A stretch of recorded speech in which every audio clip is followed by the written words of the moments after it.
break down rheumatoid factor, a term you might have encountered in discussions about autoimmune conditions. But what exactly does it mean? What role does it play in the complex world of our immune system, or RF as it's commonly abbreviated? It's a key piece of the puzzle when doctors are trying to diagnose certain illnesses. RF is, at its core, an antibody. Normally, antibodies are our body's defense force, diligently protecting us from infections caused by bacteria, viruses, and other harmful invaders. They're the good guys, the protectors. But in the case of rheumatoid factor, things go awry. RF gets confused and mistakenly targets your own healthy tissues, leading to inflammation and potential damage.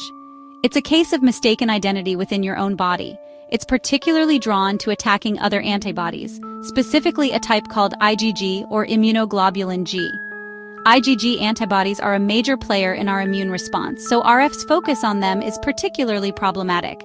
So in essence, it's an antibody attacking another antibody, a case of friendly fire within the immune system.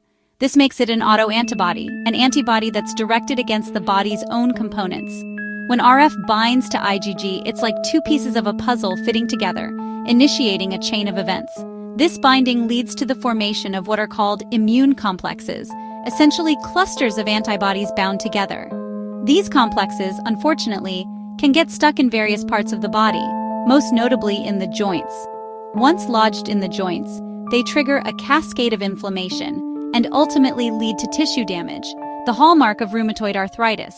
In short, RF is a protein, specifically an antibody, that should be protecting you, but instead it's causing harm. It's a protein that's turned against the very body it's supposed to protect, a betrayal from within. Its presence signals that the immune system is misfiring, indicating a potential problem with the body's self-recognition mechanisms. It's a warning sign, often seen in the context of various autoimmune diseases, where the immune system attacks its own tissues. While most famous for its strong link to rheumatoid arthritis, a chronic inflammatory disorder affecting the joints, RF isn't exclusive to it. It can also be found in other autoimmune conditions and even in some healthy individuals, albeit less frequently. Understanding RF as a misguided antibody, one that's lost its way and is attacking the wrong targets, is key to grasping the underlying mechanisms of many autoimmune diseases and how they disrupt the body's natural defenses. It's a sign that the immune system can't tell friend from foe, leading to a state of chronic inflammation and potential tissue damage. This breakdown in self-tolerance, the ability of the immune system to recognize and ignore the body's own tissues, is what drives the persistent and often debilitating chronic inflammation and tissue damage seen in autoimmune disorders. Think of RF as a security guard, a member of your body's defense force, who unfortunately mistakes employees for intruders, causing unnecessary alarm and damage. That's precisely why RF is considered a critical biomarker, a measurable indicator for the accurate diagnosis and effective management of rheumatoid arthritis and other related autoimmune conditions. Most people link RF to rheumatoid arthritis, and that's accurate. About 70 to 80% of RA patients test positive. In RA, RF often means more severe disease and helps guide treatment. But RF isn't exclusive to RA. It's a clue, not a diagnosis. RF also appears in other autoimmune diseases like Sjogren's syndrome, lupus, and scleroderma. Chronic infections like hepatitis C or tuberculosis can also trigger RF. That's why context is everything. A positive RF test alone doesn't mean RA. Doctors look at symptoms, physical exams, and other labs to make a diagnosis. For example, dry eyes and mouth with positive RF points to Sjogren's, not RA. RF is just one piece of a much larger diagnostic puzzle. Why does the body make RF? The answer? It's complicated. Genetics play a role. Certain HLA genes make you more susceptible. But genes alone aren't enough. Environmental triggers matter too. Smoking is a major risk factor, altering proteins and confusing the immune system. Infections may also spark RF production through molecular mimicry. The immune system attacks a microbe, but ends up attacking similar-looking self-proteins. It's a perfect storm of genes and environment that tips the balance toward autoimmunity. Diagnosing RA starts with the story the body tells. Classic RA means joint pain, swelling, and morning stiffness lasting over 30 minutes. The pattern is symmetrical, same joints on both sides, especially hands and feet. RA targets small joints, knuckles, finger joints, wrists, and sometimes larger joints. Systemic symptoms, fatigue, low-grade fever, weight loss, signal widespread inflammation. RA is more than a joint disease, it's systemic. Over time, look for rheumatoid nodules, firm lumps under the skin, especially in RF-positive patients. Also check for inflammation in eyes, lungs, or blood vessels. These extra-articular signs mean more severe disease. The combination of joint and systemic clues points to RA. So what exactly is happening at the cellular level when rheumatoid factor is present? Let's delve into the intricate mechanisms that lead to the damaging effects we see in rheumatoid arthritis. We need to understand the cascade of events that unfold within the body. Rheumatoid factor, or RF, binds to IgG antibodies, forming what are known as immune complexes. These complexes are the starting point of a chain reaction. Now, the body is usually pretty good at clearing out these complexes, but small and medium-sized immune complexes aren't cleared easily by the body's natural filtration systems. They tend to linger in the bloodstream. Because they aren't cleared, they deposit in various tissues throughout the body, with a particular affinity for the synovium, which is the delicate membrane lining the joints. This is where the real trouble begins. The deposition of these immune complexes triggers a powerful inflammatory response by activating the complement system, a crucial part of the immune system. This activation is like sounding an alarm within the body. This alarm then leads to the recruitment, or summoning, of various immune cells to the joint, specifically white blood cells, which are the body's defense force.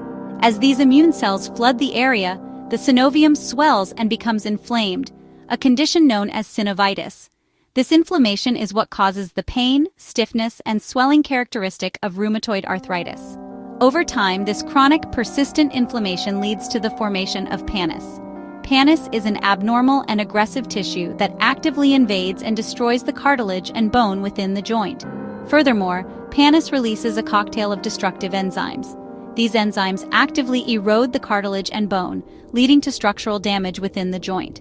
This relentless destruction causes permanent joint damage and ultimately joint deformity, significantly impacting a person's quality of life.